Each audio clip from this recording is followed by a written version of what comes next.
दैनिक दिनचर्या को, जो भी मेरा शेड्यूल होता है उसको एज वीडियो के फॉर्मेट में फिनिश करके आपकी सेवा में प्रस्तुत करता हूँ और आप लोगों के द्वारा काफ़ी अच्छी तरह से देखा जाता है। Words are insufficient. तो चलते हैं आज के lifestyle blog, online lifestyle blog के साथ। इस चैनल पर आप सभी का स्वागत है। स्कूल और घर में आ रहा हूँ और ये मेरे हाथ में है झोला, इसमें कुछ सब्जियाँ हैं और समय हुआ है यही कोई 2-3 बजे का और यही समय होता है घर की तरफ आने का। सड़कों में थोड़ी सुनसानी छाई हुई है और मौसम दोबारा ठंडा होने लग गया, जैसा कि आप देख पा रहे। As I am showing to you, थोड़ी बहुत बारिश भी होने लगी है, तो इसलिए थोड़ा जल्दी निकलना पड़ेगा। यहाँ पर जाते सड़क ख़त्म और यहाँ से मैं चला जाता हूँ अपने पर्सनल रास्ते पर। Dear friends, today is 27 of September 2024। आज है 27 सितंबर 2024 और दिन है शनिवार का। और जब यह वीडियो आपके सामने सर्व होगा तो मे भी शायद 1 तारीख भी हो सकती है, 1-2 दिन प्रोसेसिंग में लग जाता है। इसी में मैं अगले दिन का भी मर्ज कर लूँगा। तो अभी तो मैं घर की ही तरफ को जा रहा हूँ। अगर आप इस अंचल के लोगों को भी देखो तो पूरे कवर्ड कपड़ों के साथ इसीलिए रहते हैं, इससे प्रतिकूल परिस्थितियों में शरीर जो आपका सुरक्षित रहता है। और सड़क में मुझे उतने ही लगते हैं, जैसे ही घर की तरफ आता हूँ और फॉरेस्ट एरिया में हम लोग एंटर होते हैं तो ऊपर तक का बटन भी ज़रूरी हो जाते हैं और थोड़ा सा ठंडक भी महसूस होती है। तो ये है मेरे हाथ में झोला। अब इसको वैसे भी रखना ही, अब ज़्यादा काम तो नहीं है। तो ये थिंग्स थी जो पोटैटोज था और कुछ मूली के सीड्स खरीदे थे हमने, मैंने खुद ही लिए थे। एक पहाड़ी मूली और देसी मूली, देखते कितना हो पाता है। जो भी लगता है लगाना पड़ेगा। अभी तो बारिश में खेत बहुत गीला है। और ये है अम्ब्रेला तो अति आवश्यक सामग्री हो जाती है पहाड़ में। जब भी आप जाते हैं या किसी भी मौसम में जाते हैं, अनएक्सपेक्टेड रेन होता है और इतना हैवी रेन होता है कि कहना ही क्या।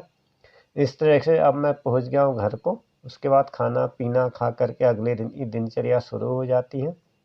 सबका वही शेड्यूल होता है लगभग जितने भी सर्विस क्लास लोग हैं, ऑफिस जाना आना और वापसी में सब्जी वगैरह लाना, तो इसी में सारा दिन खप जाता है। उसके बाद अपना काम। और ये हो चुका है अगला दिन। आज था रविवार का दिन। असल में मैं बस का वेट कर रहा था, चक्की की तरफ भी जाना था, तो बस मैं का वेट ही कर रहा था। तो हमारे परिचित मिल गए थे, उनकी बाइक में आ गया, तो इतना समय ही है पर बच गया। इतवार के दिन भी लिमिटेड ही शेड्यूल रहता, थोड़ा चक्की में जाना हो जाता है। आजकल हम थोड़ा पिसाते, क्योंकि ज़्यादा मात्रा में पिसाने से भी मॉइस्चर ज़्यादा रहता है। तो इस तरह से मैं आ जाता हूँ चक्की पर और यहाँ पर थैले को मैंने अपने समुचित स्थान पर, उन्होंने बाइक वाले भैया जी ने ही रख दिया था। तो ये है यहाँ पर बैलेंस, जैसा कि आप देख पा रहे। इसमें ये बिजली से ऑपरेट होने वाली चक्कियाँ होती है। पहले तो पानी से चलती थी पहाड़ों में, जिनको घराट कहते थे, लेकिन अब तो it is all history now.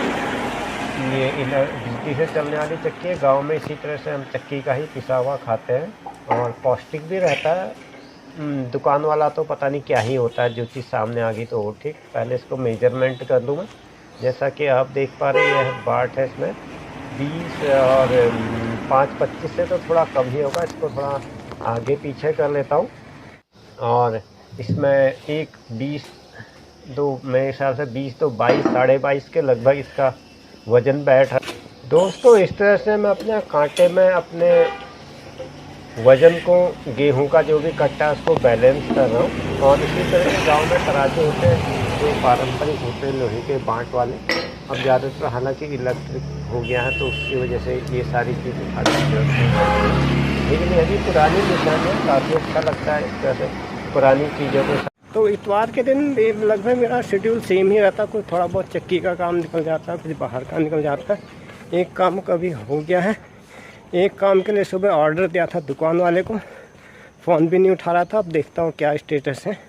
हालांकि सामान की पर्ची से व्हाट्सएप की थी, लेकिन एक बार उसने काट दिया था। एक बार शायद बात कर रहा था तो वो मेरी बात नहीं सुन पाया।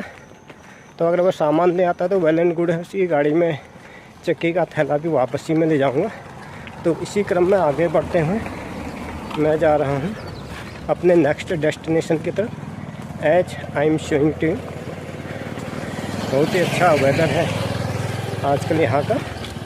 बरसात के बाद तो सब प्रकृति एकदम खिल जाती है और हर चीज़ में नीट एंड क्लीन वेदर। और ये है फिर आजकल यहाँ का, जैसा कि आप देख पा रहे, ज़्यादा भीड़ भाड़ तो नहीं मौसम में, बाहर के सीजन तो नहीं होता, लेकिन थोड़ा बहुत काम चलते रहता है। जैसे अगर अब कुछ ही दिनों में वो आने वाली है, रामलीला आने वाली है, आजकल श्राद्ध में तो मांगलिक कार्य वैसे भी वर्जित होता है पर्वतीय अंचल के परिप्रेक्ष्य में। और इसी क्रम dear friends, I am on the way as I am showing to you, this is the end the distance from my home, here is around 2 kilometre. तो इतना तो पैदल चलना भी चाहिए, सेहत के लिए भी ठीक रहता है। Walking is a good exercise for health. तो दोस्तों ये है फिर यहाँ का व्यू, जैसा कि आप देख पा रहे हैं, आसमान में बादल छाए हुए, मेघाच्छादित जिसको कहना चाहिए, और सड़कों में नीट एंड क्लीन सड़कें होती हैं। और मेरे ज़्यादातर पैदल चलने का एक मेन रीज़न यह भी है कि इसमें किसी भी दूरी को आप तय करते हैं तो उसमें आपका ज़्यादा समय लगता है, इस तरह से वीडियोज़ की लंबाई भी ज़्यादा बढ़ जाती है। अगर मैं इसी दूरी को बाइक अथवा लोकल टैक्सी में तय करूँगा तो ये 5 मिनट में पूरा हो जाएगा। तो इस तरह से पास में ही हनुमान मंदिर है, जो कि एक प्रसिद्ध पर्यटन स्थल के रूप में भी विकसित हो रहा है और इस शहर का मुख्य लैंडमार्क भी है। नीम करौली महाराज जी के आश्रम से यहाँ तक की दूरी लगभग, अगर हम मान के चले, राउंड अबाउट 10-15 किलोमीटर, 20 किलोमीटर होगी राउंड अबाउट में, ज़्यादा नहीं है, 20-22 से ज़्यादा नहीं होगा। तो ये हनुमान मंदिर है, इसको भी मैं अपने काफ़ी सारे ब्लॉग्स में दिखा चुका हूँ। अब कुछ ही दिनों में यहाँ पर होने वाली रामलीलाएँ, उनकी भी तैयारी चल रही है। पहाड़ की रामलीला ज़्यादातर नाट्य और गायन शैली पर आधारित होती हैं, और ये है पास में छोटे छोटे गमले रखे हुए हैं। नर्सरी का काम यहाँ पर ज़्यादातर होता है, जो कि स्वरोजगार का भी प्रमुख साधन बनते जा रहा है। बाकी पहले यहाँ पर एग्रीकल्चर काफ़ी होता था, फलों का उत्पादन, लेकिन बंदर वगैरह, लंगूर ने काफ़ी, इसके अलावा वाइल्ड एनिमल ने काफ़ी नुकसान पहुँचाना शुरू कर दिया, तो लोगों ने भी एग्रीकल्चर की तरफ से अपना मोह भंग होते जा रहा है। अब ज़्यादातर काम जो है फूल उत्पादन का हुआ है, क्योंकि इसको बंदर नुकसान नहीं पहुंचाता और रोज़गार का भी साधन होता है। इसके अलावा पर्यटन आधारित गतिविधियां भी मुख्य रोज़गार का साधन है। और ये सामने बनी है एक कोठी जैसी, पता नहीं क्या है, देखने में काफ़ी अच्छा लगता है, जैसे इस्लामिक आर्किटेक्ट वगैरह पर डिजाइन नुमा बिल्डिंग है।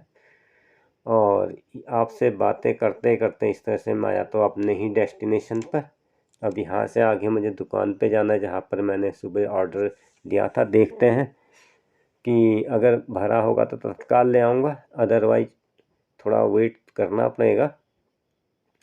तो ये है यहाँ पर लास्ट हिस्सा सड़क का। पहले तो सड़क यहीं पर लास्ट हो जाती थी, इससे आगे सड़क का हिस्सा ही ख़त्म होता था, लेकिन अब तालाब के कोने तक मेन रोड चली गई है, इससे आगे सड़क जाती भी नहीं है, ये लास्ट डेस्टिनेशन होता है। इसके बाद वापस ही आपको बैक जाना पड़ेगा। तो ये है जनरल स्टोर। अब मैं इसके बाहर पे आ गया हूँ, जैसा कि आप देख पा रहे हैं, इसी के एकदम राइट हैंड साइड में दुकान है और लेफ्ट हैंड साइड में रामलीला होती है। राजकीय इंटर कॉलेज है यहाँ पर।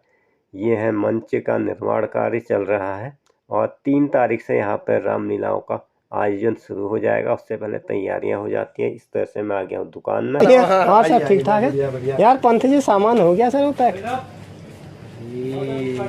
कल आवाज नहीं आ रही थी आपकी यार, आप फोन काट देते हो ना, मैं कैसे समझाऊं? फिर मुझे दोबारा आना पड़ेगा। आवाज ही नहीं आ रही थी कुछ, फिर मैंने फोन लगाया, लगा ही नहीं। वो व्हाट्सएप किया आपको? व्हाट्सएप देखिए सर, आपका नंबर कौन सा है? एक तो नंबर मुझे अपडेट कराओ ना।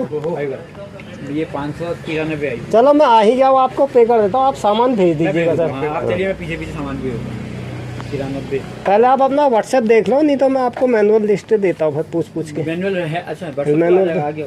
और सब ठीक ठाक? बस यार जोशी जी, और रामलीलाओं की तैयारियां होने लगी यार।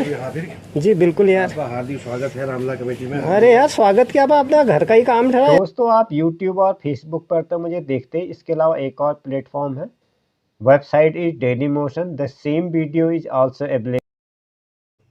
And that's the end this episode. इसी के साथ आज का यह एपिसोड यहीं पर समाप्त होता है। मिलते हैं अगले ब्लॉग में।